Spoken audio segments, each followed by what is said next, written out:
Good evening, folks, and happy Boxing Day, day after Christmas. Happy New Year. That's just a few days away. Well, not so much happy for one South African national, an Afrikaner, who thought he could outsmart the system. Now, it's difficult to have empathy for people who do things like this. Ever since the 7th of February, I've cautioned people about the difference between asylum and refugee status. They're very different legal statuses. They're both covered by the same law, Immigration and Nationality Act of 1980. However, they have different circumstances. Many people have said, well, I'll just get on a plane and fly to America and claim asylum now that Trump is giving refugee status. I've cautioned and warned against that. Others have come on and said, you should do it. You should do it. In fact, we have one person, not Professor G, he's not actively, just to make that clear, but one person online who's actually telling people on Facebook and WhatsApp groups to do it, to do it, to do it. Yeah, well, you shouldn't do it.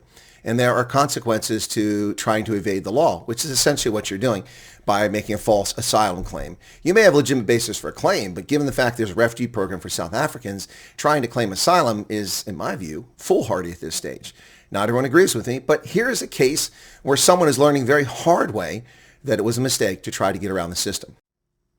This story appears in the New York Times today, released this afternoon, and it may shock some people. So if you think you're going to outwit the U.S. immigration system, think twice. Trump invited white South Africans to America. One ended up in detention. Well, that's a misleading title yet again from the New York Slimes.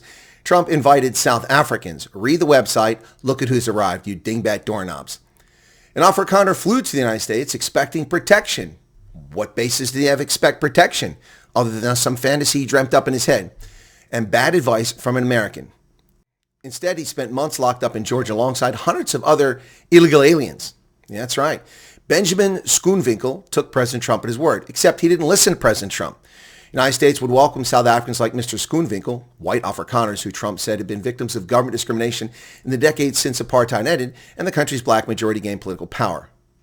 Afrikaners who claim past persecution or fear of future harm could come to the United States as refugees, Mr. Trump declared, even as his administration closed the door to the rest of the world, which is also a lie. They didn't. They let other people from the world in, but not as many as it used to be. In September, Mr. Schoonwinkel thought he'd be clever. He boarded a flight from Joburg to Atlanta. On arrival, he told U.S. border agents that he was seeking asylum. But he didn't come through the refugee program, which is different than asylum, as Trump administration had intended for him to do. Rather, the 59-year-old Schoonwinkel had chosen to travel on a tourist visa and seek asylum.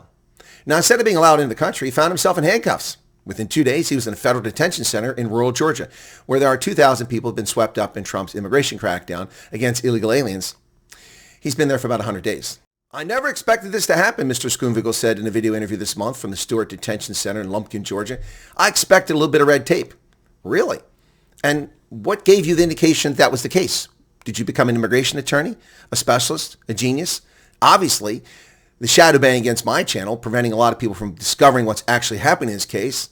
If he'd watched my channel, he would have known better. Now, his case may represent one of the more curious effects of Trump's sweeping reshaping of American immigration, according to the New York Times. An Afrikaner, excited by the president's public embrace of his community, travels to the United States expecting a warm welcome, but instead confronts the other side of Trump's policies, long detentions that have typically entangled migrants from Latin America, which is also a lie. They've entangled people from all over the world. And we've seen the New York Times itself report how people from all over the world have been sent home. But warm welcome? Why did you expect a warm welcome? Who told you to fraudulently fly here as a tourist and then illegitimately declare that you're an asylum seeker? Now, Schoonwinkel, who speaks English and Afrikaans, shares a dormitory with dozens of immigrants. No, excuse me. They're not immigrants. They're criminal alien evaders. That's why they're in detention. Most of them speak Spanish at the Georgia Center, and they're arrested under Trump's deportation effort. Like them, he wears a blue uniform of non-criminal detainees, sleeps on a metal bunk bed, and earns $2 a day for cleaning duty. But unlike many of those who travel to the United States from poverty-stricken villages in Latin America, he traded a comparatively comfortable life for confinement. And unlike nearly all the people who are now locked up with, Schoonwinkel is white, a fact that has led to some bewilderment among his fellow detainees. They ask me all the time, what are you doing here?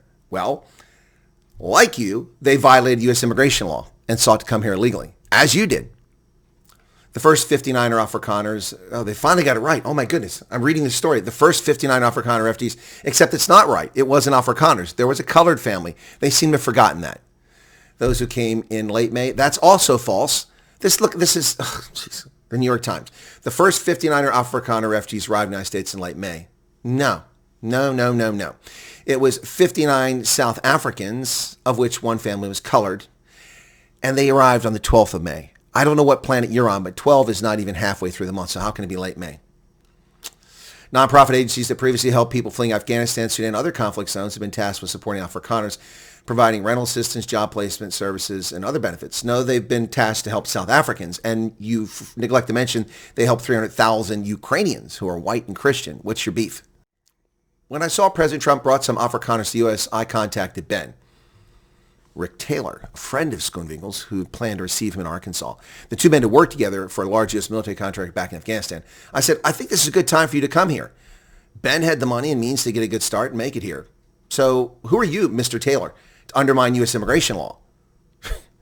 Schoonwinkel, who is single, decided to come on his own rather than through the refugee program, which he said did not understand to be a requirement. Well, I don't know how you didn't understand to be a requirement. It's on the U.S. Embassy website, and it's been there since the 10th. It's been there since the 10th of February. How do you not get that? He said he got an advice suggesting that an asylum claim would work in the same way a refugee claim program did. Well, you listened to the wrong people, and I know who some of those people are. But when he told the officer at the airport that he was seeking asylum, they detained him. Well, surprise, surprise. You tried to defraud our immigration system. Guess what happens? In another era, he would not have been taken into custody, but instead allowed to live freely in the United States while pursuing his asylum case. Well, that's because we allowed abuse of the asylum system for decades. We've put an end to that. Now, Mr. Taylor, 63, said he was stunned by his friend's detention. We thought he was doing it the right way. Well, Mr. Taylor, perhaps you should have watched my program. Perhaps you should have done some basic research. Maybe the two of you should have read the U.S. Embassy website, za.usembassy.gov. It's been up since the 10th of February. I don't know how you get confused. He found an immigration lawyer to assist Mr. Schoonwinkel. That lawyer, Marty Rosenbluth, a former anti-apartheid human rights activist, was reviewing intake files at his office when he learned of his new client from South Africa. Well, I assumed he was black, said Mr. Rosenbluth. Why else would he be in ICE custody? Wow! Racist much, Mr. Rosenbluth? Racist much? You assumed he was black, so he'd be in custody? Well, that's because you must have a real problem with your bigotry.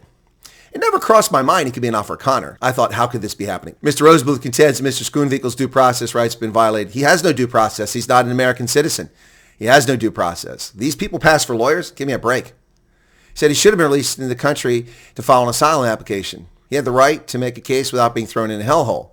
Mr. Rosenbluth, have you visited the Georgia Detention Center? How do you describe it as a hellhole? Apparently they make $2 a day for their work and they get fed. And they have a place to stay. The motivation behind the executive order makes it clear he should not have been detained for a minute. He's probably the only Afrikaner in immigration detention. Well, the executive order applies to refugees, not to fake asylum seekers. I warned people about this. They want to make the mistake at their own peril, and that's what Mr. Schoonwinkel did. Tricia McLaughlin, a spokesman for the Homeland Security Department, said anyone who claims asylum at a port of entry is subject to mandatory detention while the government investigates their claims. If their claims are found to be valid, they'll be granted relief. If they're found not to be valid, they're swiftly removed. And that's the fact. That's the law, Mr. Rosenbluth. She said that Afrikaners continue to arrive in the United States through the refugee program after being strictly vetted. Schoonwinkel, she stressed, had not entered as a refugee. In his asylum application, somehow revealed to the New York Times, Schoonwinkel said that he'd been persecuted based on his race, political opinion, and membership in a particular social group, which would qualify you for the refugee program. So why didn't you take it? He claimed he'd been attacked in December 2014 on his farm by two black men, claiming they beat him, tied him up, and held him at knife point. The property was looted. I lost all hope of walking out alive. Well, that is not the basis for refugee status or asylum. Crime is not the basis. He doesn't state whether the purpose, the motivation for the attack was based solely on his race. If it was, he might have a valid point. But simply being a victim of crime in South Africa doesn't make you eligible for being a refugee or an asylum seeker. We've talked about this many, many times. This is the most winnable asylum case I've ever had, Mr. Rosenbluth said. But will you take it? I mean, after all, Mr. Rosenbluth, he's white. My goodness, can you help a white man? He says, all I have to do is present all of Trump's rhetoric and everything his administration has been saying about South Africa. Yeah, I don't think it's going to go that well in court, Mr. Rosenbluth, and you know that.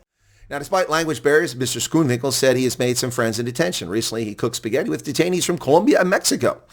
He calls his friend Arkansas almost daily. Mr. Taylor deposits money into his commissary account for phone credits and items like toothpaste. I'm worried about Ben. I believe President Trump would release him if he knew about this. And I believe the people who seek to defraud our immigration system deserve a fair hearing, but not compassion.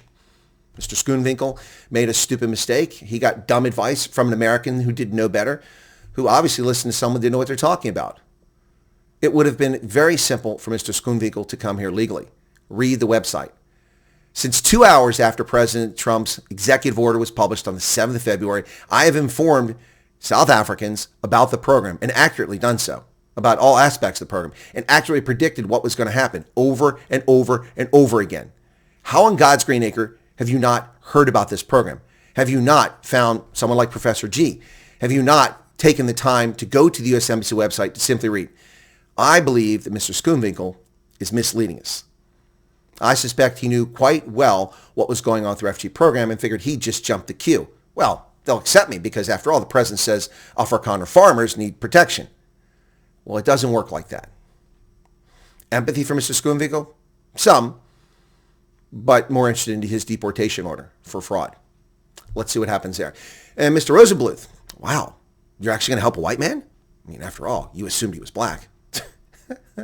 Why would you assume he's black? I mean, ostensibly, you know something about South Africa. I mean, you were an anti-apartheid activist. You must know that there are colored people and Indians and white people in South Africa. But, I assumed he was black because he was in prison. What a bigot and hateful person you must be, Mr. Rosenbluth. Shame on you. That's sad to see. Sad to see. And people like that practice law. And people like that become judges and get elected to office with those attitudes towards other human beings. That's sad. That's sad. It should never happen. Anyway, folks, there you have it. I warned you.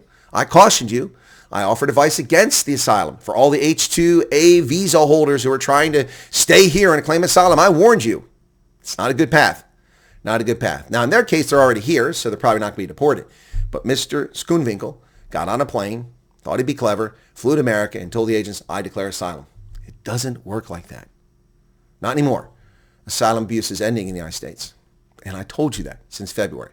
It's a shame Mr. Schoonwinkel didn't listen to my advice or didn't hear it. Whichever the case is, hopefully things go well for him. Merry Christmas and Happy New Year, folks. What say you, South Africa, Mzansi? Empathy for Mr. Schoonwinkel? Scorn? Or are you ambivalent? Cheers.